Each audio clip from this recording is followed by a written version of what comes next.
Selamat siang, salam sejahtera untuk kita semua.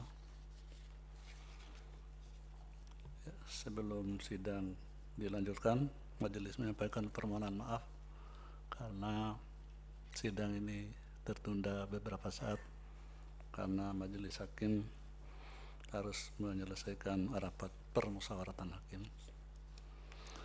Agenda sidang hari ini yaitu perkara nomor 40, 41, 46, dan nomor 50 masing-masing tahun 2003. Pengujian Undang-Undang nomor 6 tahun 2003 tentang penetapan Perpu nomor 2 tahun 2022 tentang Cipta Kerja menjadi undang-undang. Agenda hari ini adalah mendengar keterangan ahli dan keterangan saksi masing-masing satu orang dari pemohon nomor 46, dan sedianya juga ahli untuk perkara nomor 50, tetapi nomor 50 minta ditunda. Ahli yang dihadirkan untuk perkara nomor 46 yaitu Dr. Aan Eko Widiarto, sedangkan saksi Ibu Sri Palupi. Sebelum memberikan keterangan harus disumpah dulu atau memberikan janji. Untuk Pak Eko Widiarto, mohon Yang Mulia Pak Wahidudin untuk memandu, sedangkan untuk Ibu Sri Palupi mohon perkenan Yang Mulia Pak Manahan. Untuk Dr. Aan dan Ibu Sri Palupi supaya siap. Ya, Pak Aan melalui Vicon. Dipersilakan Yang Mulia Pak Wahid. Baik, terima kasih Yang Mulia Ketua. Kepada ahli pemohon, Bapak Dr. Aan Eko Widiarto. Siap, Yang Mulia. Ikuti lapas yang saya tuntunkan. Bismillahirrahmanirrahim. Bismillahirrahmanirrahim. Demi Allah, Demi Allah, saya bersumpah sebagai ahli saya bersumpah sebagai ahli akan memberikan keterangan yang sebenarnya akan memberikan keterangan yang sebenarnya sesuai dengan keahlian saya. sesuai dengan keahlian saya. Terima kasih, silakan duduk kembali. Kami kembalikan kepada Yang Mulia Ketua. Terima kasih Yang Mulia. Selanjutnya Yang Mulia Pak Manahan. Baik, terima kasih Yang Mulia Pak Ketua. Kepada saksi Sri Palupi menghadap ke majelis, tangan kiri di atas Alkitab, tangan kanan dengan 3 jari, ikuti lafaz yang saya tuntunkan. Kita mulai. Saya berjanji sebagai saksi akan memberikan keterangan yang sebenarnya, tidak lain dari yang sebenarnya. Semoga Tuhan menolong saya. Baik, terima kasih. Saya kembalikan kepada Yang Mulia Pak Ketua. Ya, terima kasih Yang Mulia. Ya, kita langsung mendengar keterangan ahli terlebih dahulu. Dipersilakan Pak Dr. Aan Eko Widiarto. Waktu sekitar 10 menit. Dilanjutkan dengan tanya jawab atau pendalaman. Silakan. Baik, terima kasih Yang Mulia. Bismillahirrahmanirrahim. Assalamualaikum warahmatullahi wabarakatuh. Yang Mulia Ketua Mahkamah Konstitusi Republik Indonesia, Yang Mulia Wakil Ketua dan seluruh anggota Majelis Hakim Mahkamah Konstitusi, yang terhormat pemerintah, DPR, DPD, kuasa hukum, dan prinsipal, Bapak Ibu hadirin sekalian yang saya hormati. Keteguhan para pemohon mengawal konstitusional Undang-Undang Cipta Kerja, mulai dari pengujian formil Undang-Undang 11 tahun 2020 tentang Cipta Kerja yang terregister dalam perkara nomor 107 tahun 2020, hingga saat ini dalam perkara ini menunjukkan bahwa supremasi konstitusi masih dipegang teguh oleh rakyat dalam kerangka negara hukum Indonesia. Hal ini perlu diapresiasi sebagai sebuah langkah baik dalam sebuah negara hukum. Pengujian ini tentunya untuk memastikan bahwasannya hak-hak dari warga negara, dalam hal ini adalah perlindungan warga negara dari penyalahgunaan kekuasaan negara dalam pembentukan undang-undang dan peraturan perundang-undangan lainnya. Kemudian juga dari adanya penggunaan kekuasaan negara dalam membentuk undang-undang dinilai konstitusionalisnya dari segi formal. Konstitusionalitas penetapan undang-undang diuji bentuknya yang tepat, appropriate form, institusi pembuatnya yang tepat, appropriate institution, dan prosedurnya yang juga harus tepat, appropriate prosedur. Yang mulia, sebagaimana kita ketahui, landmark putusan mahkamah sudah sangat banyak untuk ini, dan itu memperkokoh pengujian undang-undang secara formil. Saya mohon izin menampilkan bagaimana kokohnya pengujian ini dari sisi konstruksi yang sudah dibuat dan dibangun oleh mahkamah. Saya coba untuk membuat secara simpel dalam sebuah tabel. Dalam putusan 27 tahun 2009, di sana diletakkan tentang batu uji pengujian formil meliputi ketentuan dalam membentuk undang-undang yang mengalir dari delegasi kewenangan menurut konstitusi adalah termasuk sebagai ketentuan dalam membentuk undang-undang. Kemudian dalam putusan 92, di sini juga dalam pengujian formil harus terkait sepanjang dan kewenangan DPD, melibatkan DPD dalam pembentukan undang-undang.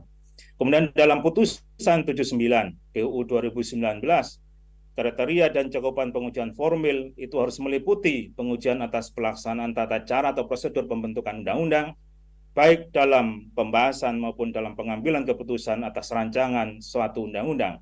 Kemudian pengujian atas bentuk, format, atau struktur undang-undang, pengujian berkenaan dengan kewenangan lembaga yang mengambil keputusan, kemudian pengujian atas hal-hal lain yang tidak termasuk pengujian material. Terakhir, sebagaimana kita ketahui adalah putusan nomor 91 tahun 2020. Di sana Mahkamah meletakkan fondasi yang sangat kuat tentang partisipasi masyarakat yang lebih bermakna atau meaningful participation. Itu harus dilakukan dalam hal pembentukan undang-undang. Yang mulia, ahli sengaja menampilkan ini di awal keterangan karena dari sinilah pengujian formil itu seharusnya mengalir dasar-dasar atau standar yang sebagaimana sudah dikemukakan oleh mahkamah. Permohonan pengujian formil ini menurut ahli bukanlah pengujian formil yang berdiri sendiri, bahwa pengujian ini tidak terlepas dari adanya Undang-Undang 11 tahun 2020 tentang Cipta Kerja sebagaimana diputus dalam putusan 91 tahun 2020. Hal ini karena pengujian sebelumnya terhadap Undang-Undang 11 2020 tentang Cipta Kerja merupakan proximate cause putusan Mahkamah Konstitusi 91 tahun 2020 sebagai penyebab terdekat, yakni penyebab yang memiliki dampak paling signifikan adanya pengujian perkara aku. Pertama, objek pengujian merupakan undang-undang yang materi muatan dan bentuk atau konform pada pokoknya sama serta bersifat menggantikan mencabut Undang-Undang 11 tahun 2020 tentang Cipta Kerja. Undang-Undang 11 2020 tentang Cipta Kerja diundangkan pada tanggal 2 November 2020. Selanjutnya Mahkamah memutus dengan menyatakan pembentukan Undang-Undang 11 tahun 2020 bertentangan dengan Undang-Undang Dasar dan tidak mempunyai kekuatan hukum mengikat secara bersyarat pada tanggal 25 November 2021. Mahkamah memberikan tenggat waktu perbaikan waktu 2 tahun sejak putusan diucapkan. Dengan demikian, jatuh tempo perbaikan pada tanggal 24 November 2023. Pada tanggal 30 Desember 2022, Presiden menetapkan sekaligus diundangkan peraturan pemerintah yang menetapkan Undang-Undang Nomor 2 Tahun 2022 Cipta Kerja sebagai undang-undang atau kita sebut dengan Perpu Cipta Kerja. Dalam konsideran huruf F Perpu aku jelas disebutkan bahwa Pembentuk Perpu didasari pertimbangan untuk melaksanakan putusan Mahkamah 91/2020. Perlu dilakukan perbaikan melalui penggantian terhadap Undang-Undang Nomor 11 Tahun 2020 tentang Cipta Kerja. Selanjutnya, pada tanggal 31 Maret 2023, Presiden menetapkan sekaligus diundangkan Undang-Undang 6 Tahun 2023 tentang penetapan peraturan pemerintah pengganti Undang-Undang Nomor 2 Tahun 2022 tentang Cipta Kerja menjadi undang-undang. Dalam konsideran huruf F, Undang-Undang AKU jelas disebutkan bahwa pembentukan Perpu didasari pertimbangan juga sama untuk melaksanakan putusan Mahkamah 91 tahun 2020.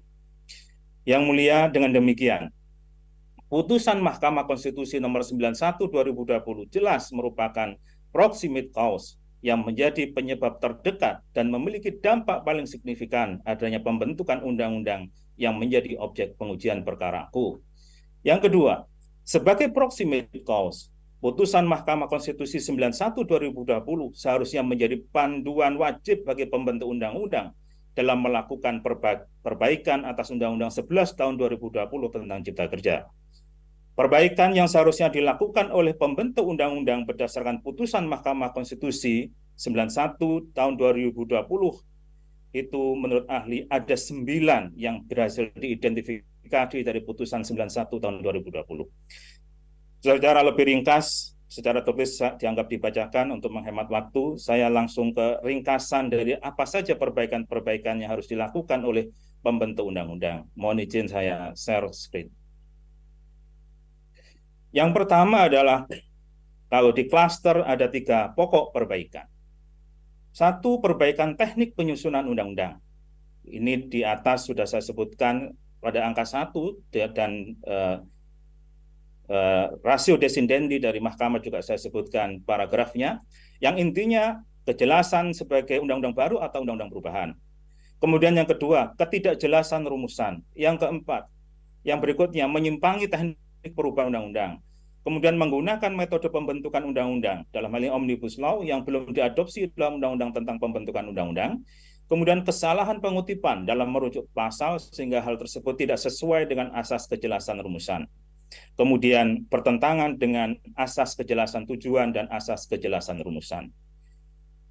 Yang kedua adalah terkait dengan perbaikan materi muatan, yakni kepastian atas azas dan tujuan undang-undang mana yang pada akhirnya harus diberlakukan, karena asas-asas dan tujuan dari undang-undang yang lama pada kenyataannya masih berlaku. Yang ketiga adalah perbaikan proses pembentukan. Tidak boleh terdapat perubahan materi muatan RUU Cipta Kerja secara substansional pasca persetujuan bersama DPR dan Presiden yang tidak sekedar bersifat teknis penulisan. Kemudian bertentangan dengan asas keterbukaan, sehingga pembentukannya harus melibatkan partisipasi masyarakat yang lebih bermakna, meaningful participation dalam tahapan pembentukan undang-undang. Yang mulia Majelis Hakim Mahkamah Konstitusi dan para hadirin, baik peraturan pemerintah pengganti Undang-Undang Nomor 2 tahun 2022 tentang Cipta Kerja maupun Undang-Undang Nomor 6 tahun 2023 sebagaimana termaktub dalam konsiderannya, keduanya dimaksudkan untuk melakukan perbaikan melalui penggantian terhadap Undang-Undang 11 tahun 2020 tentang Cipta Kerja. Pertanyaannya, apakah perbaikan yang dilakukan tersebut konstitusional? Inilah yang ingin ahli uraikan dalam keterangannya. Konstitusionalitas perbaikan atas Undang-Undang Nomor 11 Tahun 2020 tentang Cipta Kerja tentunya dapat dinilai dari pemenuhan amar putusan Mahkamah Konstitusi 91 PUU 18 Tahun 2020. Pertama, dari sisi tenggat waktu perbaikan. Amar putusan Mahkamah 91 Tahun 2020 memberi tenggat perbaikan dalam waktu 2 tahun sejak putusan diucapkan. Undang-Undang 6 tahun 2023 tentang penetapan PP dengan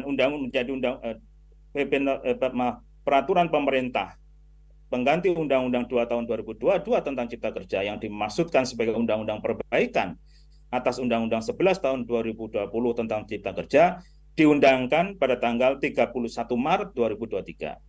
Jatuh tempo perbaikan adalah 24 November tahun 2023. Dengan demikian, menurut hemat ahli, Dari sisi tenggat waktu ini sudah sesuai, belum melampaui amar putusan Mahkamah 91 tahun 2020.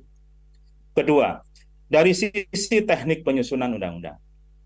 Kesalahan teknik penyusunan Undang-Undang 11 tahun 2020 yang menyimpangi teknik perubahan undang-undang dan menggunakan metode pembentukan undang-undang dalam hal ini adalah Omnibus Law, karena belum diadopsi dalam undang-undang tentang pembentukan peraturan undang-undangan, menurut ahli juga sudah tidak relevan lagi. Karena pada saat pembentukan Undang-Undang 6 tahun 2023 sudah berlaku Undang-Undang 13 tahun 2022 tentang perubahan kedua atas Undang-Undang 12 tahun 2011 tentang pembentukan peraturan undang-undangan yang diundangkan pada tanggal 16 Juni tahun 2022. Dalam penjelasan umum Undang-Undang Nomor 13 tahun 2022, pada intinya disebutkan bahwa penataan dan perbaikan dalam undang-undang ini selain merupakan tindak lanjut dari putusan Mahkamah Konstitusi 91 tahun 2022, juga sebagai penyempurnaan terhadap beberapa ketentuan Undang-Undang 12 2011.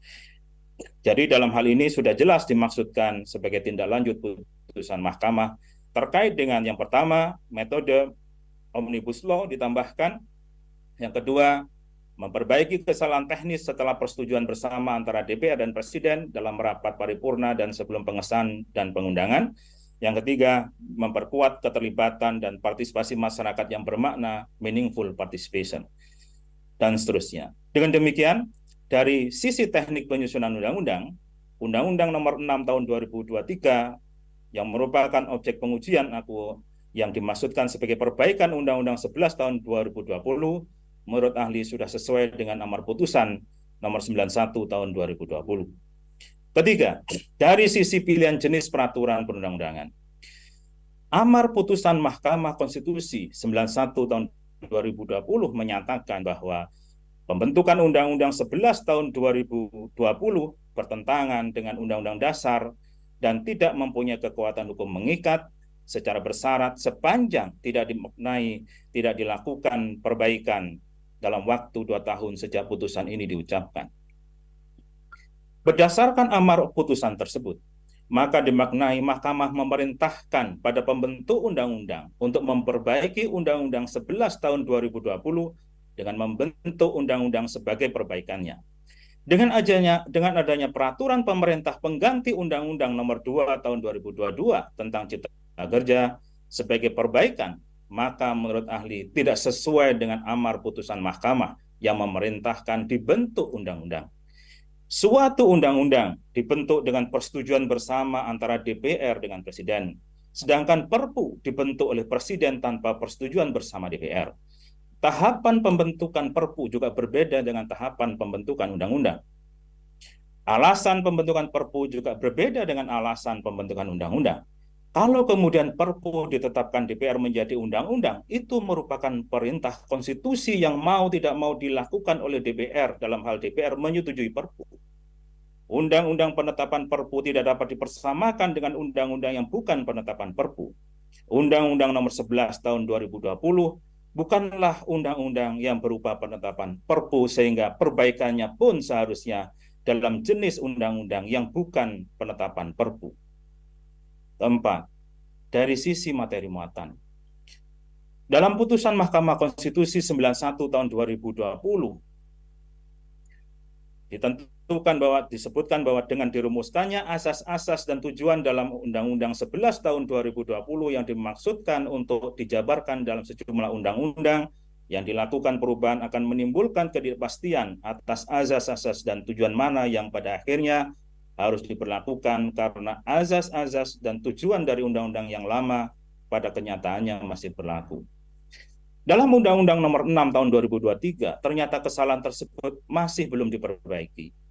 Azas-azas dan tujuan dalam sejumlah undang-undang yang dilakukan perubahan masih tetap dan akhirnya menimbulkan ketidakpastian atas azas-azas dan tujuan undang-undang mana yang pada akhirnya harus diberlakukan, karena azas-azas dan tujuan dari undang-undang yang lama pada kenyataannya masih berlaku. Dengan demikian, dari sisi materi muatan, Undang-Undang 6 tahun 2023 sebagai objek pengujian ini yang dimaksudkan sebagai perbaikan Undang-Undang 11 tahun 2020 menurut ahli tidak sesuai dengan putusan Mahkamah Konstitusi 91 tahun 2020. Kelima, dari sisi proses pembentukan. Dalam putusan Mahkamah 91 tahun 2020 disebutkan bahwa salah satu kesalahan Undang-Undang 11 tahun 2020 adalah bertentangan dengan asas keterbukaan, sehingga pembentukannya harus melibatkan partisipasi masyarakat yang lebih bermakna, meaningful participation. Dalam hal pembentukan undang-undang, alih-alih membentuk undang-undang untuk memperbaiki Undang-Undang 11 tahun 2020, Presiden justru membentuk peraturan pemerintah pengganti Undang-Undang Nomor 2 Tahun 2022 tentang Cipta Kerja, kemudian DPR menyetujuinya dan menetapkannya sebagai undang-undang. Sebagaimana ditentukan pasal 22 ayat 1 Undang-Undang Dasar 45, bahwa dalam hal ihwal kegentingan yang memaksa, Presiden berhak menetapkan peraturan pemerintah sebagai pengganti undang-undang. Selanjutnya, ukuran objektif penerbitan Perpu dirumuskan oleh Mahkamah dalam putusan MK 138 tahun 2009. Berdasarkan putusan tersebut, ada 3 syarat sebagai parameter adanya kegentingan memaksa bagi Presiden untuk menetapkan Perpu.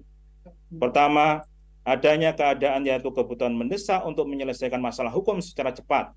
Yang kedua, undang-undang yang dibutuhkan tersebut belum ada sehingga terjadi kekosongan hukum, atau undang-undang tetapi tidak, atau ada undang-undang tetapi tidak memadai.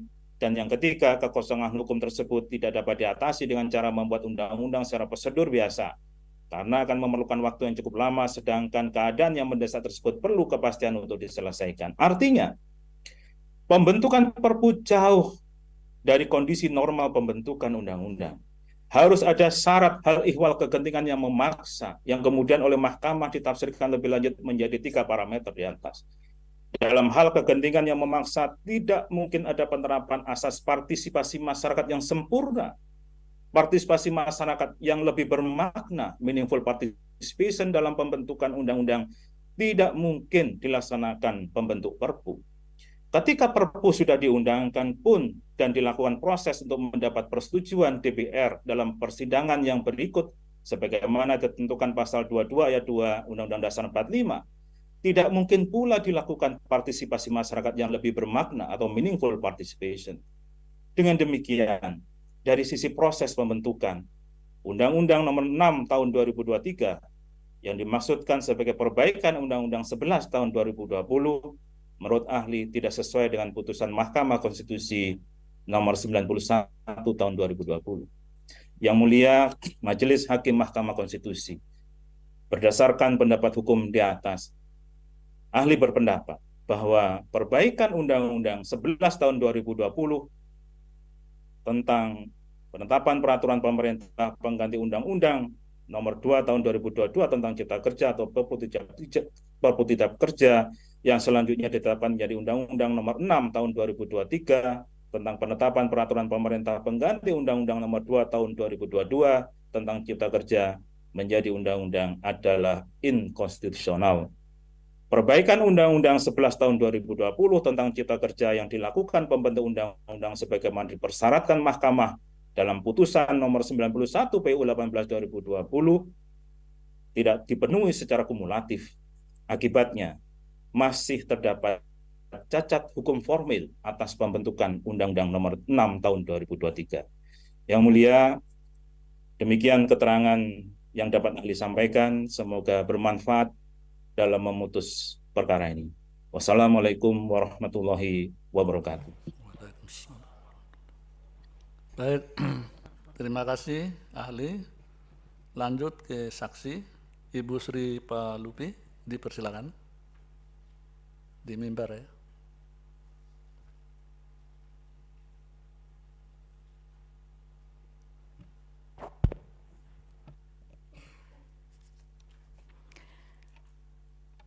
Selamat pagi dan terima kasih kepada atas waktu yang diberikan kepada saya.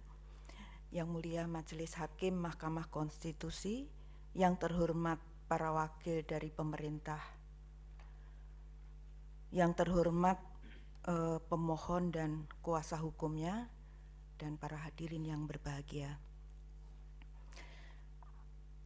Perkenankan saya pada kesempatan ini dalam kapasitas sebagai saksi untuk menyampaikan tentang apa yang saya lihat, apa yang saya dengar, apa yang saya amati, dan apa yang saya baca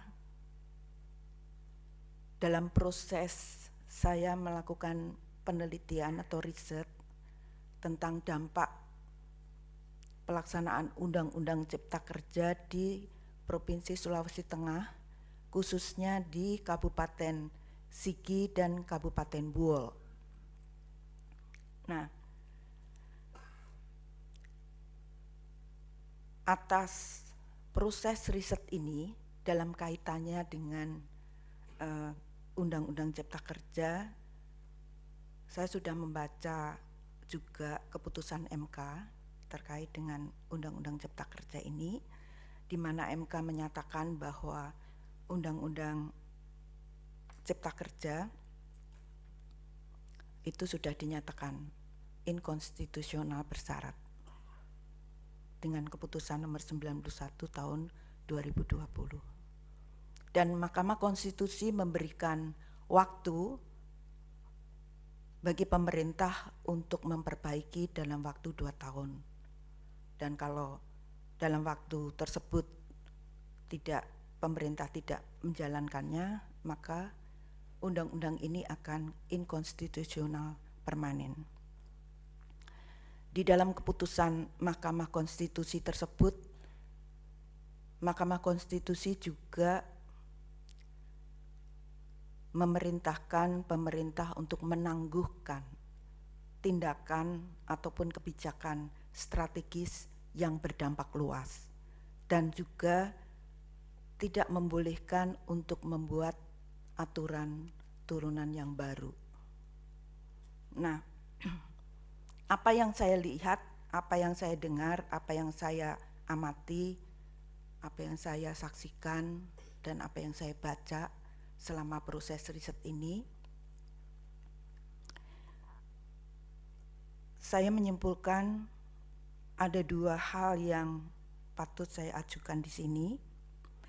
Yang pertama adalah bahwa pemerintah sudah tidak mematuhi keputusan MK dengan mengambil tindakan atau kebijakan strategis. Yang kedua,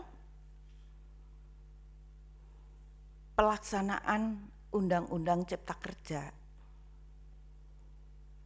terbukti telah memberikan dampak serius, dampak negatif serius terkait dengan tata kelola hutan, terhadap lingkungan, dan terhadap kehidupan masyarakat.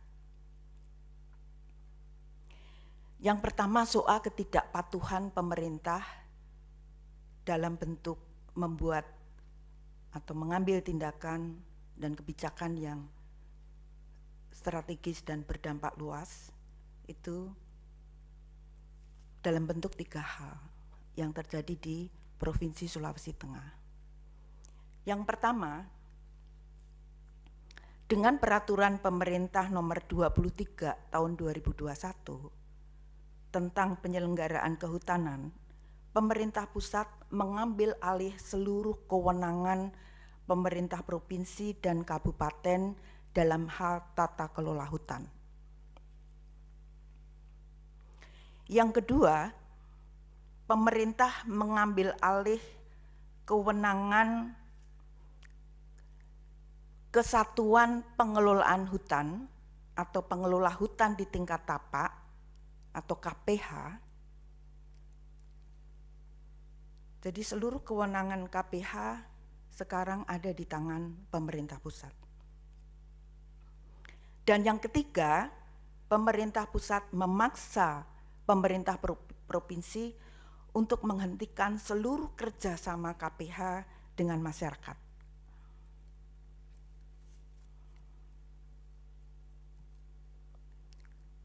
Tindakan pemerintah ini strategis dan berdampak luas. Kalau kita lihat data atau profil dari Sulawesi Tengah, provinsi ini masuk dalam 10 provinsi dengan tingkat deforestasi tertinggi. Dan lebih dari 50% desa-desa di provinsi ini berada di kawasan hutan. Yang kedua, kalau dilihat profil Kabupaten Buol. Profil Kabupaten Buol ini masuk dalam 5 kabupaten di Provinsi Sulawesi Tengah dengan tingkat deforestasi tertinggi.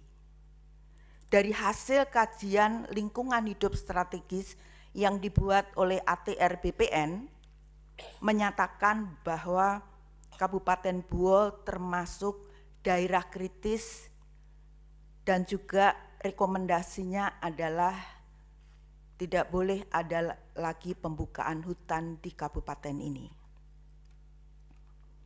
Sementara profil Kabupaten Sigi ini hampir 80%, mayoritas 76% areanya adalah kawasan hutan. Nah, kebijakan atau tindakan pemerintah terkait perubahan tata kelola hutan lewat pelaksanaan Undang-Undang Cipta Kerja itu dampaknya sangat serius terhadap provinsi ini, termasuk dan khususnya terhadap Kabupaten Buol dan Kabupaten Sigi. Dampak serius dari pelaksanaan UCK itu terlihat dari yang pertama adalah memburuknya tata kelola hutan. Dan yang kedua itu adalah melemahnya partisipasi masyarakat dan memburuknya ketimpangan atau ketidakadilan di dalam tata kelola sumber daya hutan dan lahan. Dan dampak yang ketiga adalah perusakan lingkungan dan peningkatan intensitas bencana yang mengubah kondisi kehidupan masyarakat.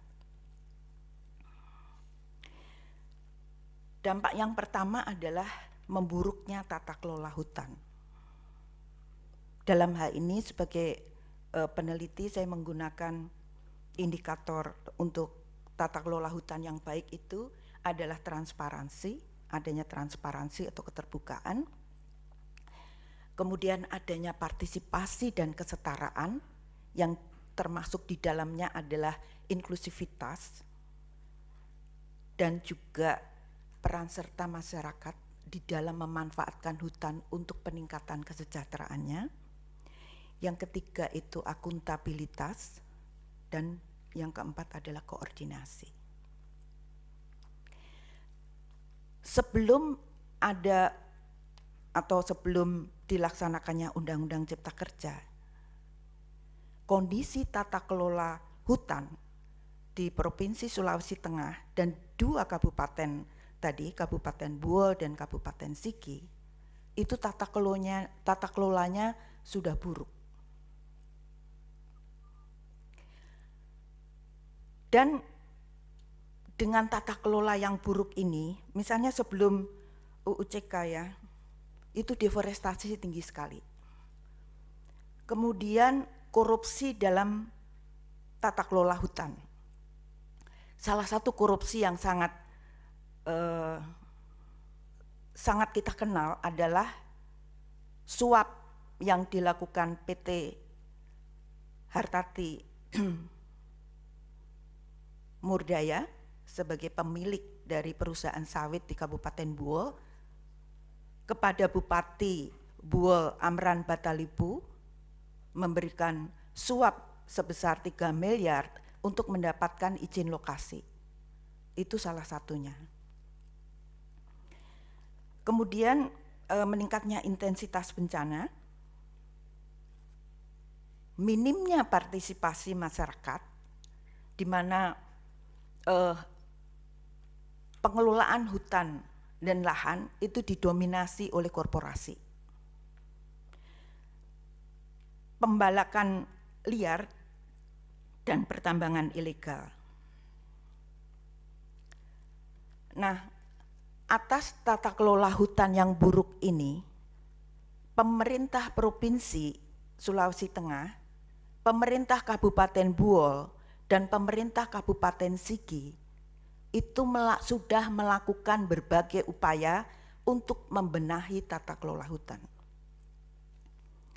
Yang dilakukan pemerintah provinsi adalah salah satunya sudah membuat Perda nomor 8 tahun 2019. Di dalam materi saya ada salah ketik, tertulis di sana Perda nomor 8 tahun 2009, harusnya Perda nomor 8 tahun 2019 tentang pengelolaan hutan di wilayah KPH.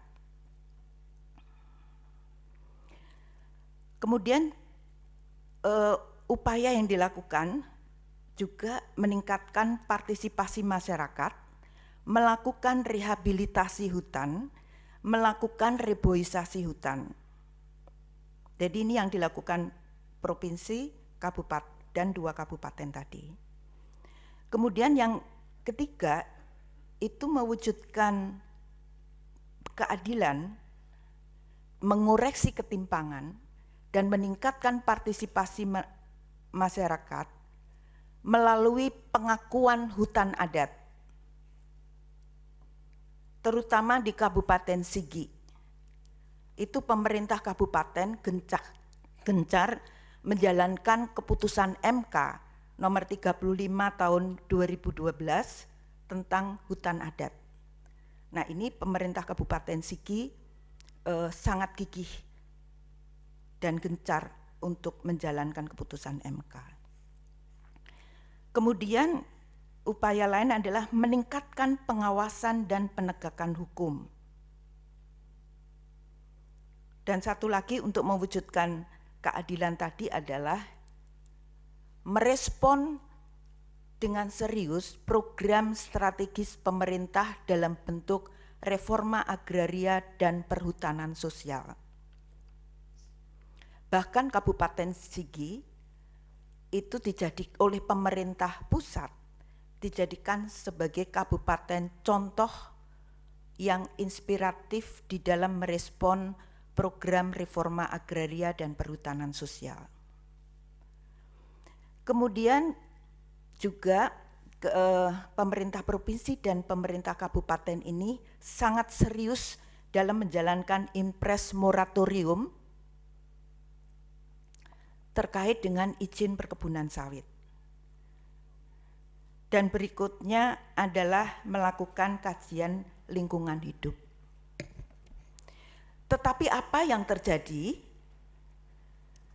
Seluruh upaya yang dilakukan oleh pemerintah provinsi dan pemerintah kabupaten itu dimentahkan oleh pelaksanaan Undang-Undang Cipta Kerja. Seluruh kewenangan pemerintah provinsi dan pemerintah kabupaten sepenuhnya diambil alih oleh pemerintah pusat. Ya, dipercepat ya. Silakan. Kemudian melemahnya partisipasi masyarakat ini terkait dengan pengambil alihan kewenangan KPH. Kita tahu bahwa lahirnya KPH, Kesatuan Pengelolaan Hutan di tingkat tapak, salah satu latar belakang dari lahirnya KPH itu adalah kegagalan sistem tata kelola hutan yang tidak efisien dan meningkatkan deforestasi serta tidak menciptakan atau melahirkan ketidakadilan.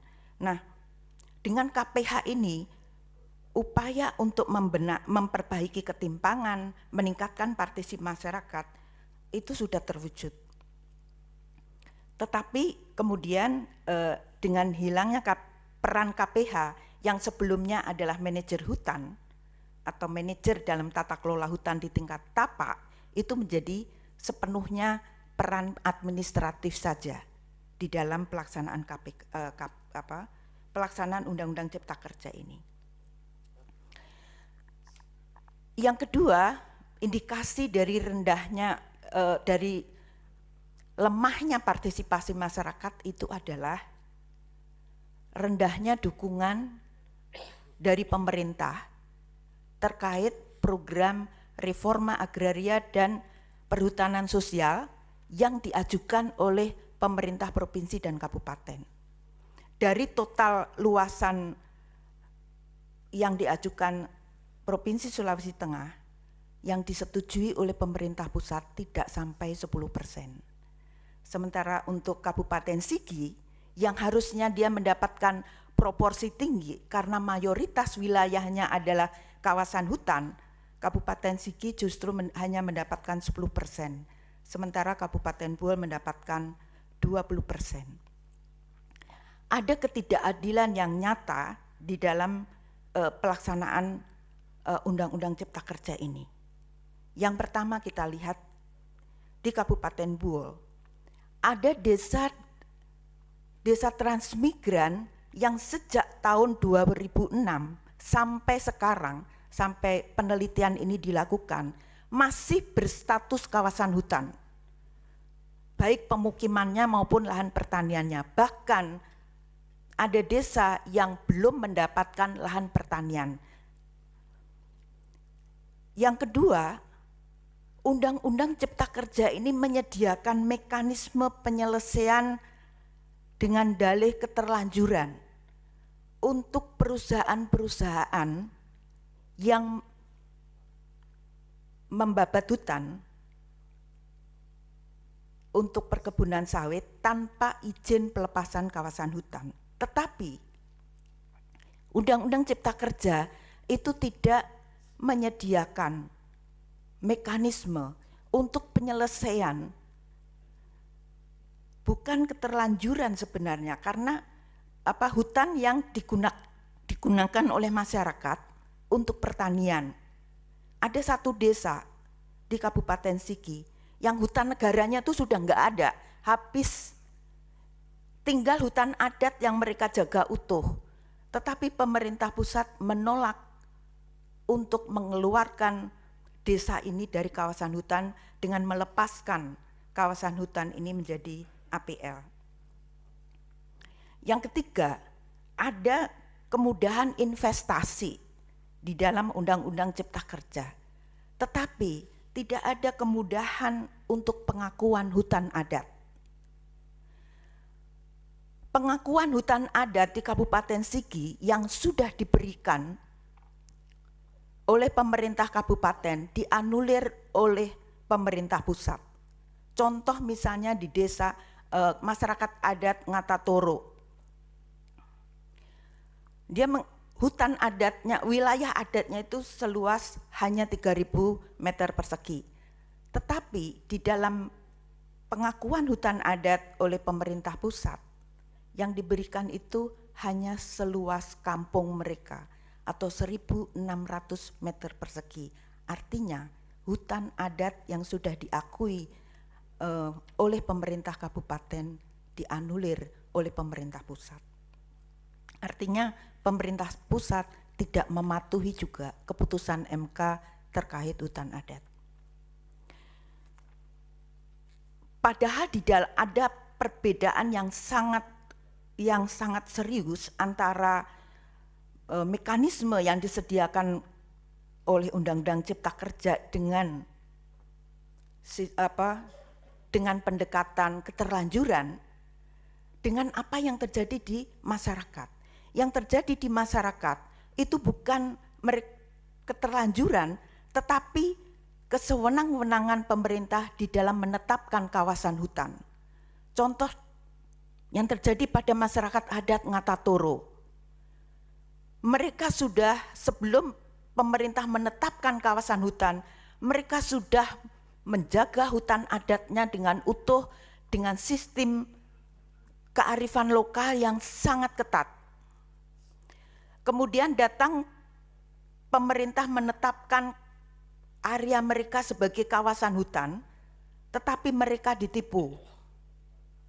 Pemerintah memasang patok-patok dengan mengatakan bahwa ini sebagai upaya untuk mengakui luas wilayah mereka, mengakui hutan adat mereka.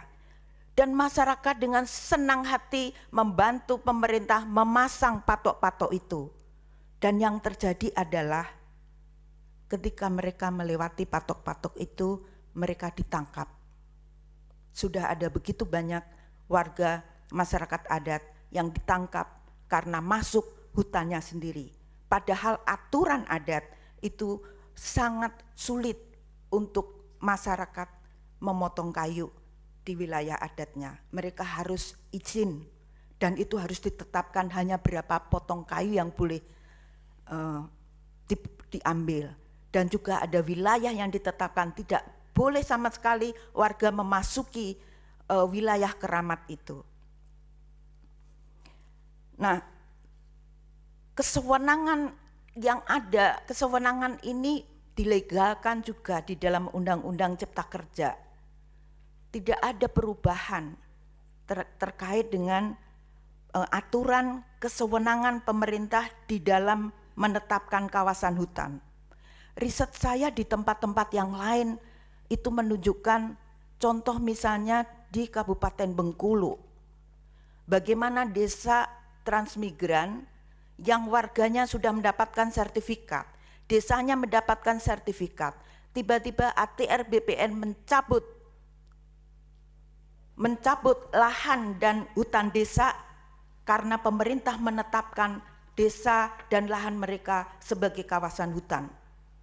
Padahal mereka adalah transmigran yang menjalankan program pemerintah. Dan itu, ini terjadi di mana-mana. Saksi itu ada di halaman berapa itu dari keterangan tertulis? Saya menambahkan, tidak ada di dalam keterangan itu. Saya menambahkan betapa yang terjadi di Kabupaten Sigi itu terjadi di mana-mana. Bagaimana kalau di perusahaan itu ada, kalau di dalam untuk perusahaan, Undang-Undang Cipta Kerja menyediakan mekanisme. Iya, dipersingkat ya waktunya. Ternyata tidak ada di sini ya, itu tambahan keterangan. Iya, tambahan. Tapi untuk yang desa ketimpangan terhadap penetapan itu ada di dalam yang Ataturu itu ada di Kabupaten Sigi.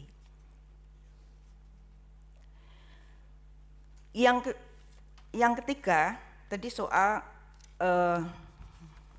melemahnya atau memburuknya tata kelola hutan. Itu terlihat dengan sangat jelas lewat peningkatan pembalakan liar dan juga peningkatan atau maraknya penambangan ilegal.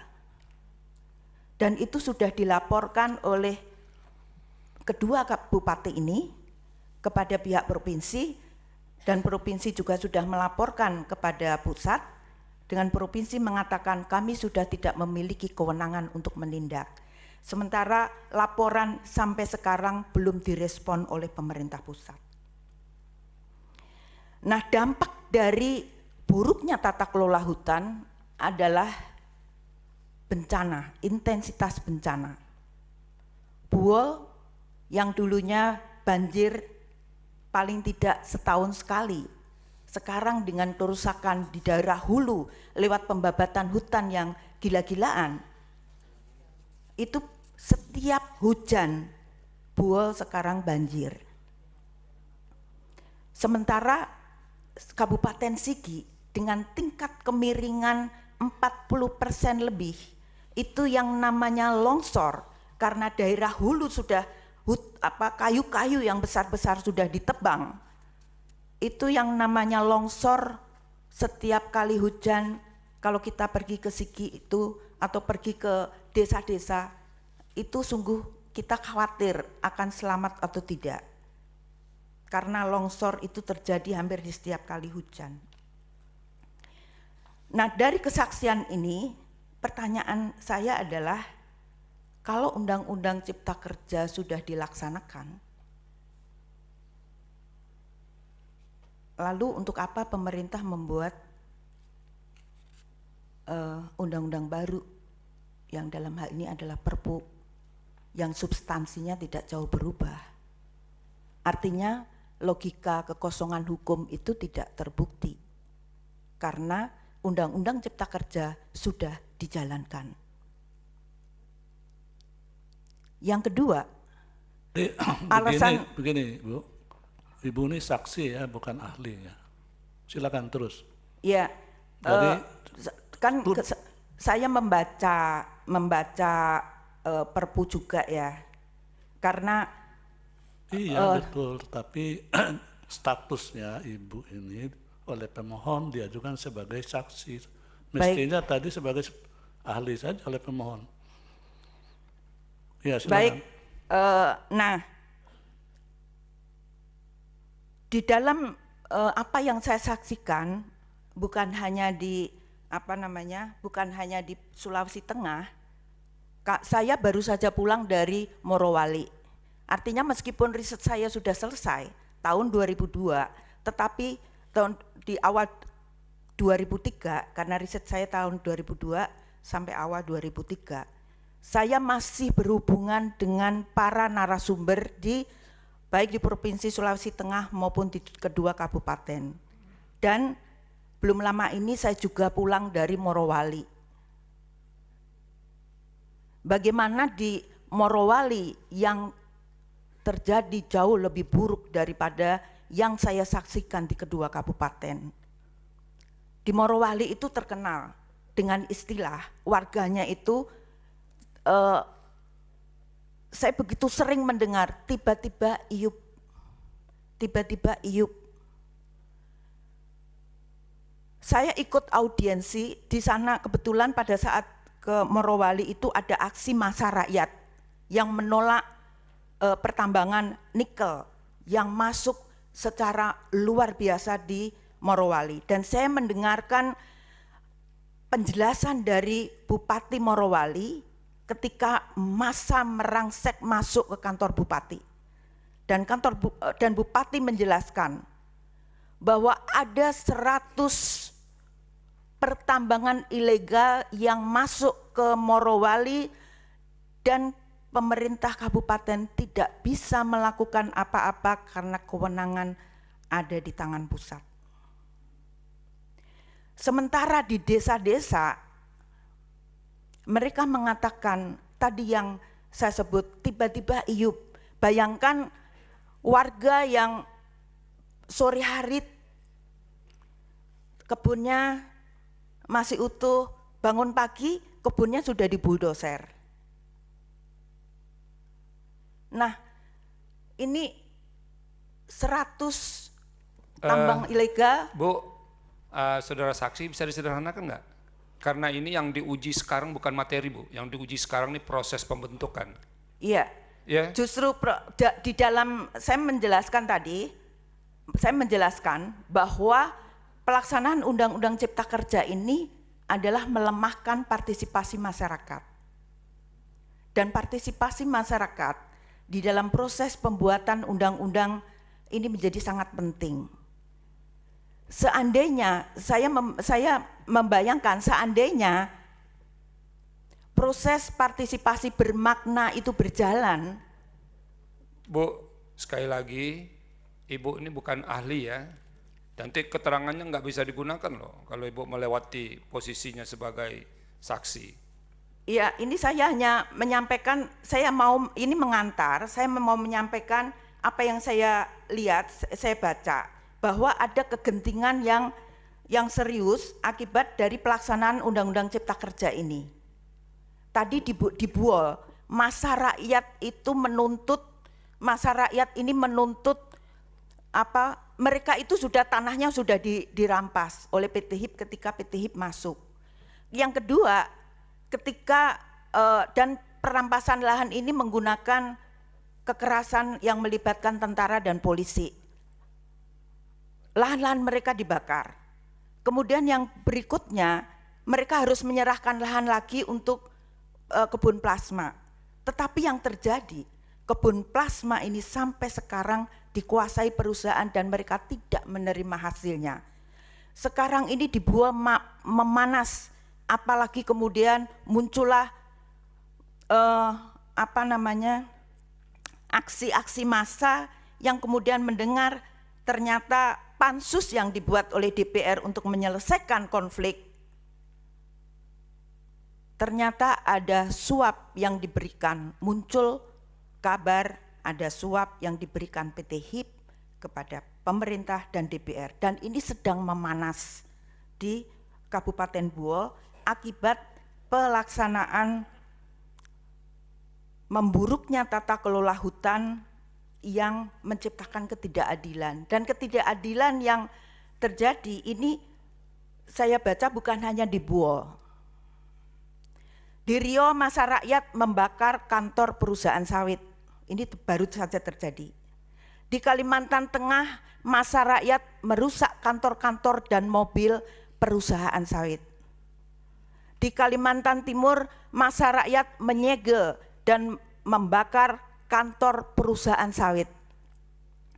Di Lampung Tengah massa rakyat merusak dan membakar kantor perusahaan sawit. Jadi kalau tanpa Undang-Undang Cipta Kerja saja, kondisi ketidakadilan di lapangan terkait tata kelola sumber daya alam, ini baru konteks, ini baru hutan. Dalam konteks tata kelola ketidakadilan ini sebelum Undang-Undang Cipta Kerja saja sudah terjadi ketidakadilan dan kekerasan negara terhadap rakyat yang melewati batas. Di Kabupaten Buol, bagaimana ketika massa rakyat menuntut untuk penyelesaian atau menyerahkan kembali tanah mereka dan memberikan hasil atas kebun plasma mereka, apa yang dilakukan oleh perusahaan? Perusahaan mengumpulkan para pengurus koperasi plasma dan perusahaan mengatakan, kalau kalian tidak mematuhi saya, kalau kalian tetap menuntut persoalan plasma, saya bisa dengan mudah untuk mengerahkan polisi dan tentara. Dan itu yang terjadi sekarang. Bagaimana massa rakyat yang memperjuangkan haknya itu dihadapkan pada intimidasi oleh polisi yang setiap hari muter-muter desa mereka dengan senjata dan juga menangkapin mereka. Bahkan ada yang sudah ditangkap dan dijatuhi hukuman 4 tahun saja, penjara. Bu, ya. Tolong diringkas saja. Karena itu tidak relevan dengan pengujian formil. Ya, ini konteks waktunya juga sudah lewat. Ya, satu saja ya, ya. Pak Hakim. Pelaksanaan Undang-Undang Cipta Kerja yang tidak mematuhi keputusan MK itu dampaknya serius, dan sebelum ada Undang-Undang Cipta Kerja ini juga ketidakadilan dan kekerasan sudah melewati batas, dan Undang-Undang Cipta Kerja itulah yang sebenarnya menciptakan kegentingan. Terima kasih. Ya, baik. Terima kasih saksi. Pemohon nomor 46, ya, dipersilakan mengajukan pertanyaan atau pendalaman, tapi dibatasi ya. Baik, terima kasih Yang Mulia Ketua. Ya. Kami ada beberapa pendalaman untuk ahli. Untuk saksi buat kami sudah terang dan jelas. Kami untuk ahli saja. Ahli Pak Aan tadi menyampaikan bahwa menurut ahli apa yang menjadi putusan MK tidak sepenuhnya diperbaiki sebagaimana Undang-Undang Cipta Kerja tidak diperbaiki sebagaimana disebutkan dalam putusan Mahkamah Konstitusi.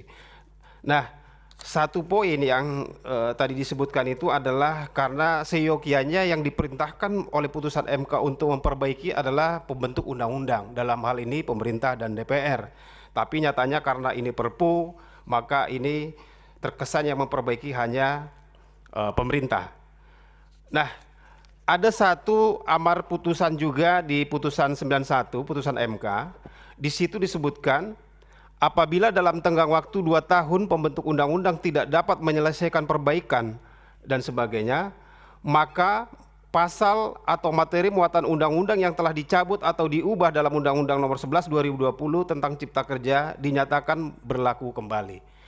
Nah, pertanyaan saya ahli, apakah dengan tidak diperbaikinya sebagaimana mestinya putusan MK, apakah amar putusan MK nomor 91 yang menyatakan bahwa undang-undang dan pasal-pasal undang-undang yang dicabut atau diubah di Undang 11 2020 demi hukum berlaku?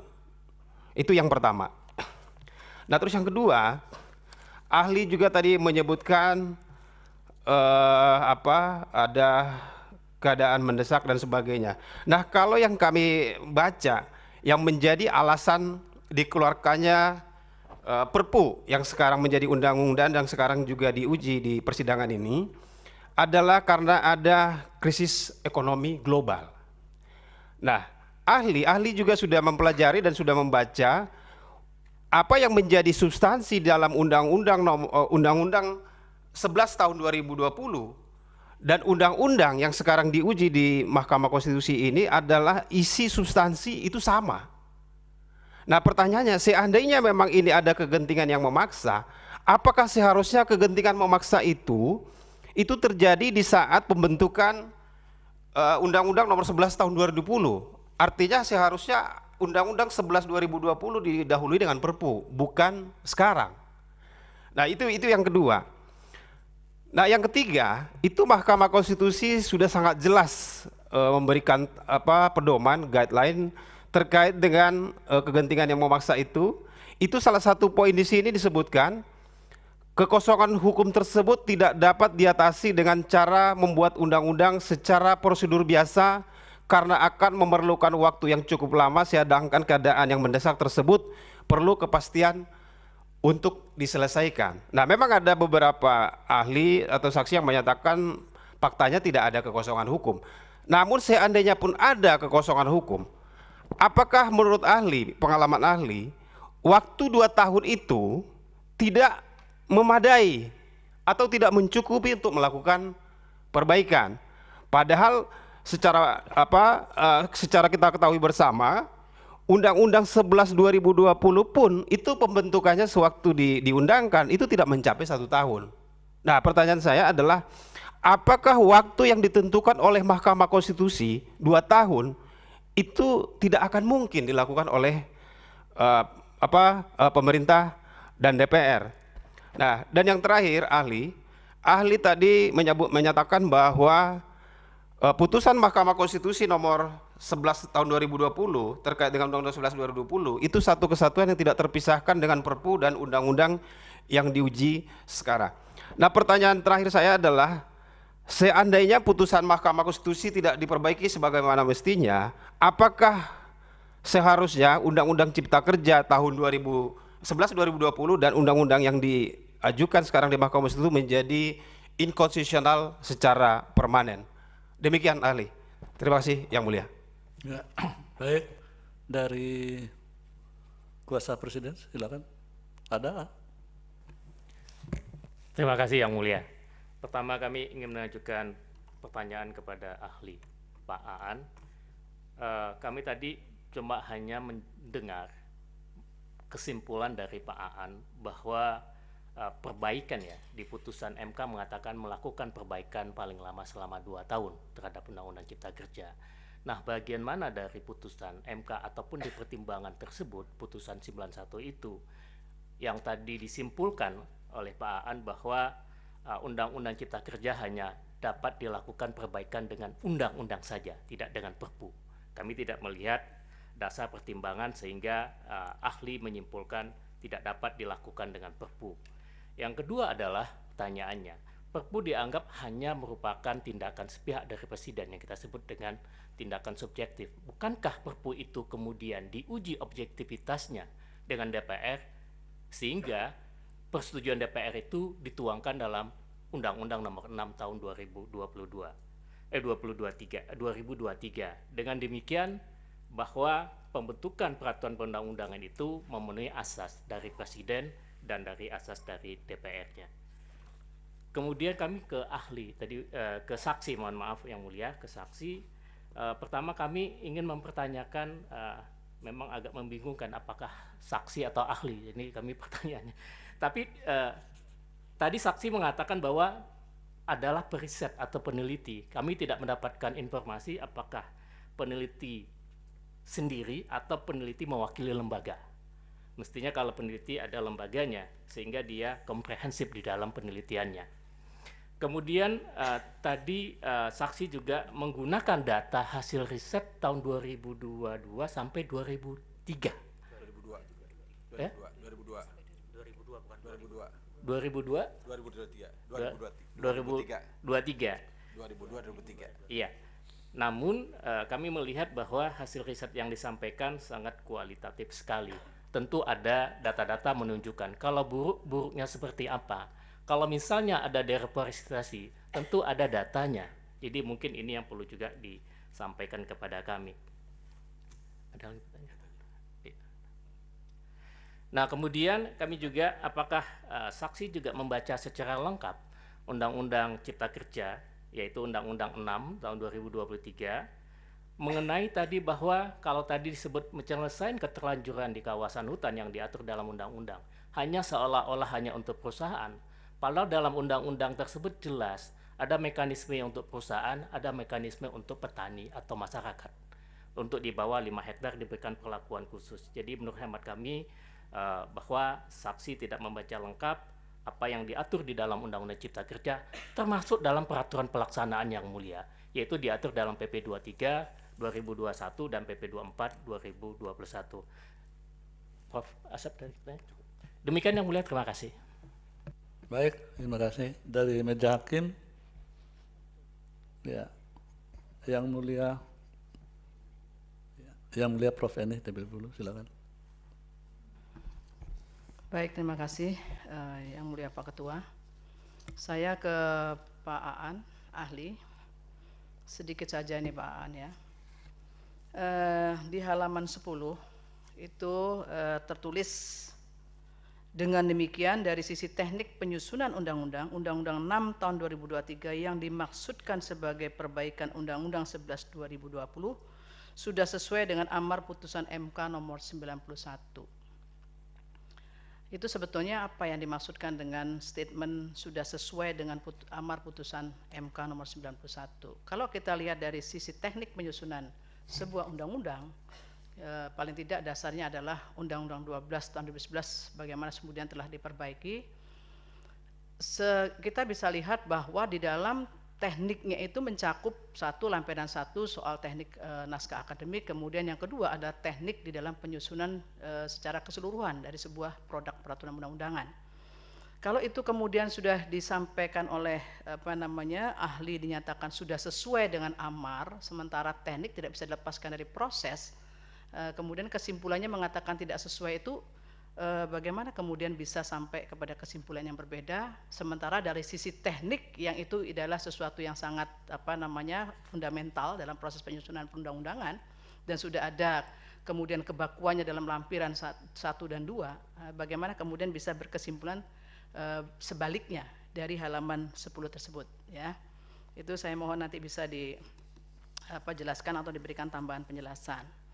Kemudian kepada saksi, ya memang betul nih saksi ini dia juga berpendapat sebagaimana seolah-olah seorang ahli begitu ya. Saya lagi kepada semua pemohon saya kira bisa ditempatkan posisi yang tepat ya. Artinya ketika akan mengajukan saksi ya memang saksi betul yang kemudian menyampaikan kesaksiannya di situ. Di sini juga ada hal-hal yang saya perlu garis bawahi bahwa saksi menyampaikan bahwa ada PP yang dikeluarkan setelah dalam proses setelah putusan MK, yaitu PP tahun 2021. Kemudian ini kemudian disampaikan pula tadi ada perda yang dikeluarkan sebelum ada putusan MK. Sementara dari sisi kesaksian tadi mengatakan begitu banyaknya kerusakan hutan yang sudah marak.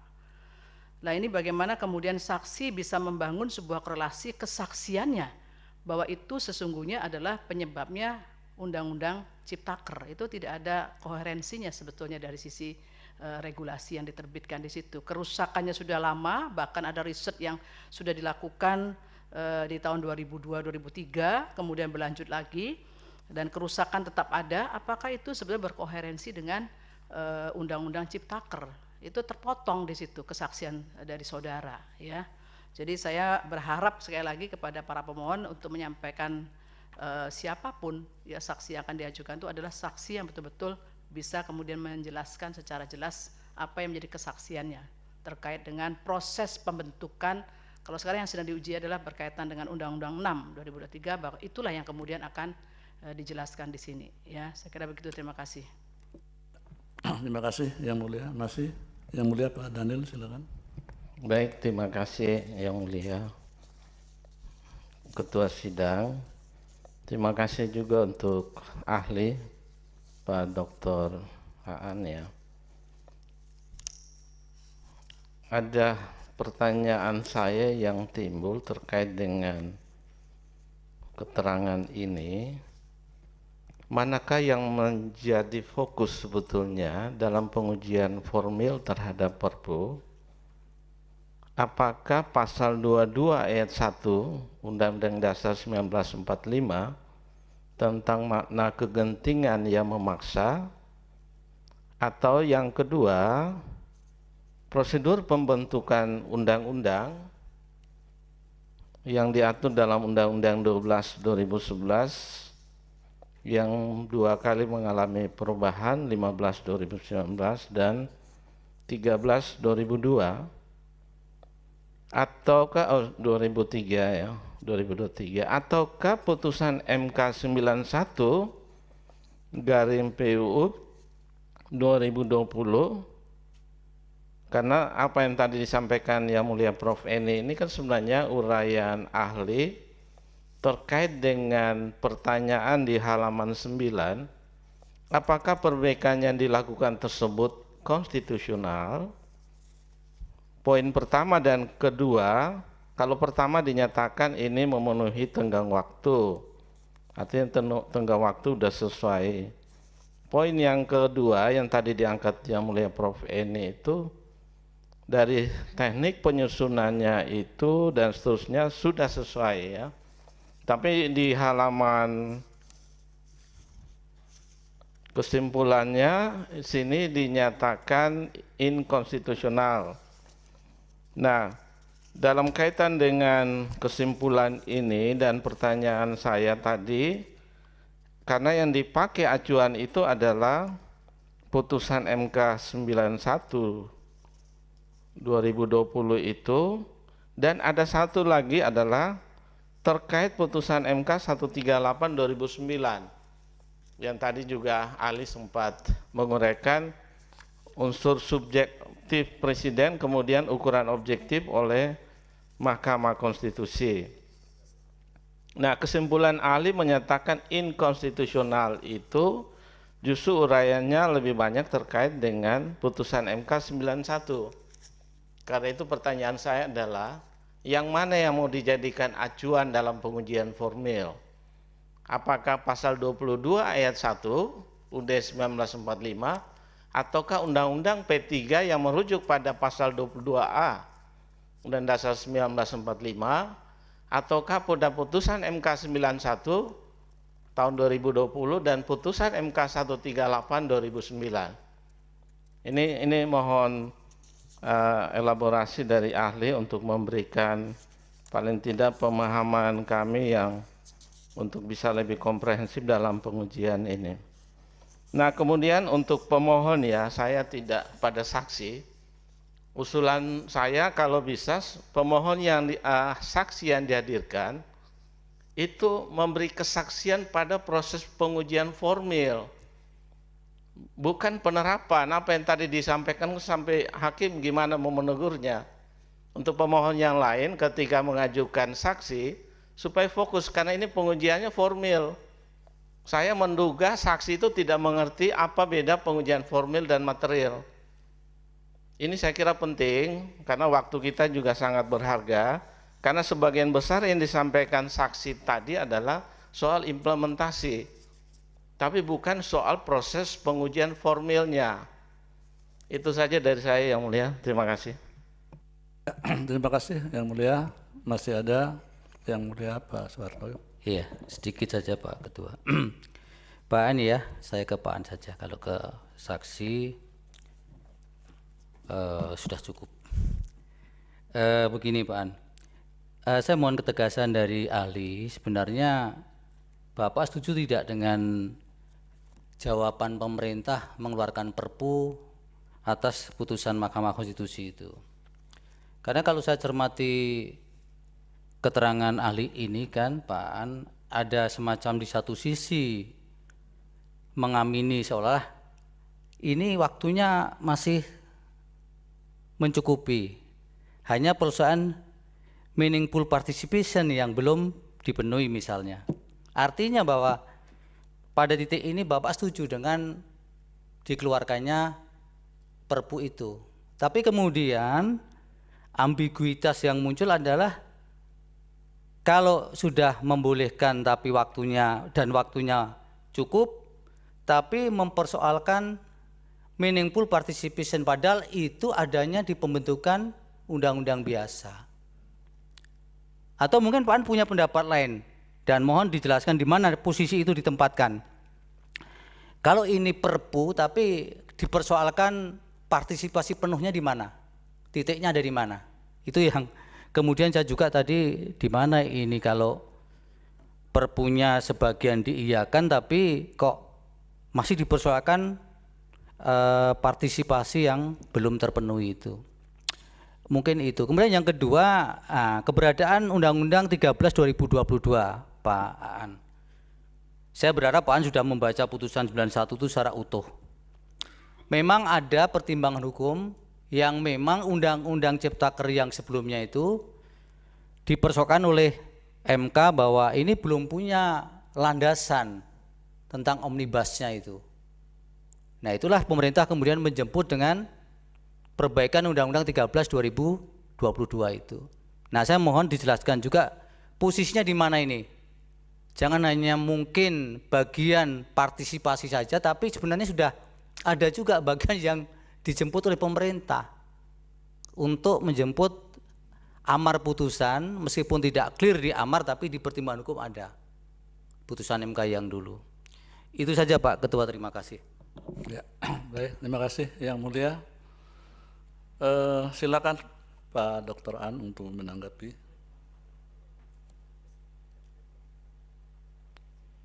Baik, terima kasih Yang Mulia. Sangat banyak sekali yang harus saya jawab. Semoga bisa berdiskusi dan bisa jelas pemikiran yang saya gagas. Yang pertama dari pemohon 46, ini yang diperintahkan adalah DPR dan Presiden. Kemudian Presiden yang menindaklanjuti dalam waktu 2 tahun begitu. Nah, kemudian apakah ini kemudian bisa berlaku kembali apa yang sudah diputus dalam putusan 91 inkonstitusional bersyarat? Kalau menurut saya, memang oleh Mahkamah di putusan 91 sudah disebutkan bahwasanya kalau perbaikan tidak dipenuhi dalam waktu 2 tahun, maka akan berlaku kembali undang-undang yang sudah diubah oleh Undang-Undang Cipta Kerja. Hanya saja diperlukan ada kepastian hukum. Dalam hukum seringkali kita memahami konsepnya, baik itu batal demi hukum atau dibatalkan. Dua-duanya itu harus ada ketetapan atau putusan yang menyatakan ini batal demi hukum atau ini dapat dibatalkan. Walaupun konsekuensinya berbeda antara batal demi hukum dengan dapat dibatalkan. Nah, dalam konteks putusan 91 sebenarnya Mahkamah memilih untuk batal demi hukum sehingga otomatis berlaku undang-undang sebelumnya. Nah, hanya saja untuk kemudian sampai kepada situasi atau kondisi berlakunya kembali undang-undang sebelumnya, harus ada putusan. Dan saat inilah, dalam pengujian inilah, putusan Mahkamah Konstitusi ini, apabila nanti memutuskan bahwasannya undang-undang tentang penetapan Perpu Cipta Kerja ini diputuskan inkonstitusional, maka di situ akan juga dimaksud, akan termaktub juga menindaklanjuti putusan 91 bahwa undang-undang sebelumnya yang yang sudah diubah atau sudah dicabut oleh Undang-Undang Cipta Kerja akan berlaku kembali. Jadi masih memerlukan putusan. Itulah azas kepastian hukum yang perlu dipegang dalam hal ini. Kemudian yang kedua, pertanyaan tentang krisis ekonomi sebagai latar belakang pembentukan Perpu. Apakah kemudian tidak seharusnya ini diterapkan pada Undang-Undang 11 tahun 2000 tentang Cipta Kerja yang pertama, ya 11 tahun 2000. Toh Undang-Undang 11 tahun 2000 itu bentuknya bukan Perpu gitu. Dalam konteks ini saya sepakat, memang logikanya cukup aneh ya, kalau menggunakan dasar krisis ekonomi global.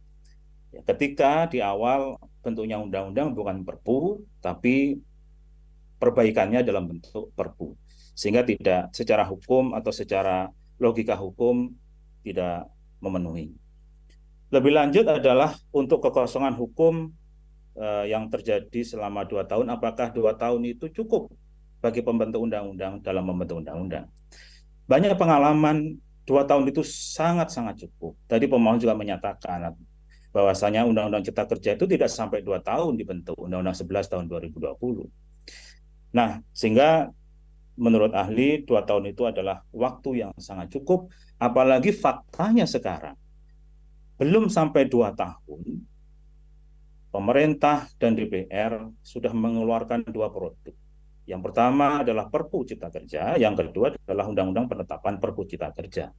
Artinya kan sebenarnya sudah memenuhi. Nah, dalam kaitan itu nanti saya akan juga menjelaskan soal waktu tadi. Mengapa pendapat saya dari sisi waktu memenuhi. Kemudian yang berikutnya tentang proximate cause tadi. Apakah kemudian menjadi inkonstitusional permanen? Ya. Terkait dengan jawaban saya yang pertama, justru putusan mahkamah saat ini yang sangat ditunggu-tunggu oleh masyarakat untuk memberikan kepastian hukum. Apakah akhirnya inkonstitusional bersyarat dalam putusan 91, kemudian dalam putusan ini nanti dinyatakan menjadi inkonstitusional. Beberapa putusan mahkamah sudah menjalankan atau menerapkan hal seperti ini. Misalnya dalam putusan mahkamah di Undang-Undang Sumber Daya Air. Beberapa kali mahkamah memutuskan inkonstitusional bersyarat apabila tidak dimaknai bla bla bla. Seiring dengan semakin maraknya pelanggaran terhadap sumber daya air, kemudian di akhir mahkamah langsung menyatakan bahwasanya Undang-Undang Sumber Daya Air dinyatakan bertentangan dengan Undang-Undang Dasar. Artinya bahwa mahkamah dalam hal ini betul-betul menerapkan living constitution. Melihat pada suatu kondisi dua kepentingan antara kepentingan penyelenggaraan negara dengan hak-hak atau perlindungan hak-hak konstitusional warga negara. Mahkamah mempertimbangkan secara bijaksana kapan suatu undang-undang itu dinyatakan bertentangan dengan konstitusi, tidak hanya dalam perspektif legalitas tapi juga manfaat dan keadilan. Dan saya kira ini waktu yang cukup bagi mahkamah untuk bisa mempertimbangkan kembali putusan yang pertama di putusan 91 yang masih inkonstitusional bersyarat dengan praktek hukum perbaikan yang ada ini, kemudian bisa jadi nanti mahkamah memutuskan inkonstitusional. Ini yang pertama. Yang kedua dari pemerintah. Saya tadi memang menafsirkan bahwasannya seharusnya perbaikan itu dengan undang-undang bukan dengan perpu. Dari mana saya ambil kesimpulan ini? Kesimpulan ini saya ambil dari putusan mahkamah di putusan 91. Di putusan 91 sudah sangat jelas, ya, mahkamah memerintahkan agar dilakukan perbaikan. Objek yang menjadi permohonan dalam perkara 91 adalah Undang-Undang 11 tahun 2020. Bukan objeknya tentang perpu, tapi undang-undang, bentuknya undang-undang, yaitu Undang-Undang 11 tahun 2020. Kalau mahkamah memerintahkan dilakukan perbaikan, maka tidak ada lagi selain yang dimaksud mahkamah adalah perbaikan terhadap Undang-Undang 11. Perbaikan terhadap undang-undang. Perbaikan terhadap undang-undang hanya bisa dilakukan dengan menyusun kembali undang-undang itu sesuai dengan putusan Mahkamah 91. Mulai dari proses sampai dengan teknik itu harus sesuai. Dari sisi teknik harus sesuai dengan teknik pembentukan. Waktu itu belum ada undang-undang sebagaimana tadi yang disebutkan Yang Mulia Bapak Dr. Soehartoyo bahwasanya ada Undang-Undang 13. Karena Omnibus Law baru dimuat di Undang-Undang 13. Nah, belum ada waktu itu. Sehingga memang kalau mau diperbaiki pada waktu sebelum Undang-Undang 13, seharusnya sesuai dengan lampiran 1 dan lampiran 2 Undang-Undang 12 tahun 2011 tentang pembentukan peraturan perundang-undangan. Seharusnya begitu. Nah, maka nanti ini relevan dengan keterangan saya yang tadi mungkin ditangkap kurang sesuai ya, karena ambigu. Nanti akan saya jelaskan lebih lanjut bagaimana konteks omnibus ini dengan undang-undang perbaikan tadi, tanda kutip perbaikan. Jadi begitu pemerintah yang bisa saya sebutkan, karena titik berat saya adalah objek pengujian dalam pengujian nomor 91 itu adalah undang-undang. Sehingga kalau ada perintah dari mahkamah, apabila tidak dilakukan perbaikan dalam waktu 2 tahun, maka yang dimaksud perbaikan adalah perbaikan undang-undang. Tidak ada lagi dengan jenis peraturan perundang-undangan yang lain, sesuai dengan perintah mahkamah. Lebih lanjut dari Yang Mulia Prof. Eni, terkait dengan halaman 10, memang benar Prof, dalam konteks ini, ya, saya memandang bahwasannya kalau dipandang ambigu mungkin iya, ya. Karena yang 2 hal ini katanya sudah sesuai, tapi di beberapa indikator, di 3 indikator berikutnya tidak sesuai.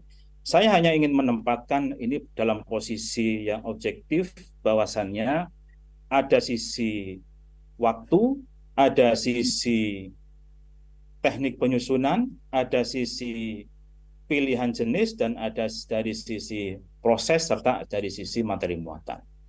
Bisa saja, karena ini sesuatu yang sifatnya beberapa hal yang harus dipenuhi begitu. Ada sebagian terpenuhi, ada sebagian tidak terpenuhi, tapi karena sifatnya kumulatif, maka salah satu saja tidak dipenuhi menjadi inkonstitusional. Bisa jadi beberapa dipenuhi, tapi tidak keseluruhan dipenuhi. Karena sifatnya kumulatif, maka menjadi inkonstitusional.